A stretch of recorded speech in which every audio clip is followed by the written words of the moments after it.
एक प्रतापशाली राजा अपने राज्य में बड़ा लोगों की दया कर रहा था, लोगों की मदद कर रहा था, लोगों की कामनाओं को पूरा करता था।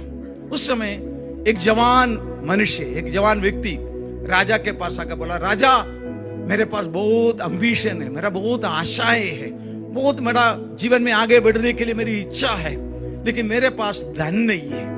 आप कुछ धन मुझे दे दो, मैं कुछ बिजनेस करूंगा, कुछ व्यवसाय करूंगा, मैं जीवन में आगे बढ़ूं, मेरे बुजुर्ग माता पिता की सेवा करूं, मेरे जीवन के द्वारा कुछ न कुछ काम हो जाएगा, इसलिए मुझ पर दया करिए। तब राजा ने सोचा, अच्छा है, जवान है, एक परीक्षा करेंगे, अगर ये परीक्षा में पास हो जाएगा तो उसको मैं भरपूर आशीष दूंगा। तब राजा ने उसको लेकर अपने कुछ सैनिकों को साथ में लेकर एक बड़ा खेत में लेके गया। बहुत बड़ा खेत, एक छेड़े से एक किनारे से दूसरे किनारे दिख नहीं सकते, इतना बड़े खेत है, पूरे पक्के हुए। जैसे अभी हरियाणा पंजाब में जब आते तो गेहूं का पक्के हुए खेत दिखता है, वो एकदम सुनहरी कलर में पक्के हुए दाना से भरा हुआ खेत के किनारे पर लेके आया और उनके दोनों कंधे पर एक एक थैली डाल दिया, बड़ा थैली। और डालने के बाद बोला, 2-3 कंडीशन आप ध्यान से सुनना। एक खेत में जो दाना आपके सामने है, पक्के हुए है, आप उसमें से जितना चाहिए इकट्ठा कर अपना थैली भर सकता है, लेकिन कंडीशन यही है, आपको दाहिने बाईने मुड़ना नहीं, पीछे की ओर देखना भी नहीं, पीछे की ओर मुड़ना नहीं, पीछे से उठाना भी नहीं। बोला बहुत अच्छी बात है, खेत तो बहुत बड़ा है और उस किनारे तक पहुंचना है। बोला राजा बोला, मैं उस किनारे तुम्हारी वेट करूंगा जब तक तुम उधर आएगा। जितना दाना तुम इकट्ठा कर दिया, दाने के बदले मैं तुमको सोना की दाना दूंगा। हेलो, क्या बोला? जितना गेहूं की दाना तुम लेके आएगा, उतना तुमको क्या मिलेगा? सोने की दाना मिल जाएगा। बाप रे, वो बोला क्या सौभाग्य मिल गया, मैं तो करोड़पति बन गया, मैं तो धनवान बन गया है।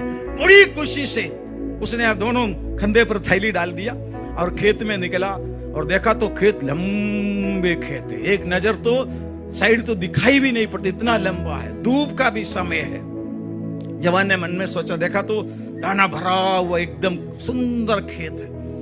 उसने मन में दिमाग में विचार आया, खेत तो बहुत लंबे है, अभी से दाना मैं इकट्ठा करूंगा, वजन हो जाएगा, मैं उस मंजिल पहुंचने नहीं पाएगा, तो राजा के पास मुझे पहुंचना है, इसलिए एक काम करूंगा, आगे जाकर मैं दाना इकट्ठा करूंगा। उसने खेत में से चलना शुरू किया, पूरा दाना से भरा हुआ खेत है। चलते चलते आगे बढ़ा, थोड़ा खेत में दाना फूसा जैसा लगने लगे, तो वो सोचा कोई बात नहीं, खेत तो और बहुत लंबा है।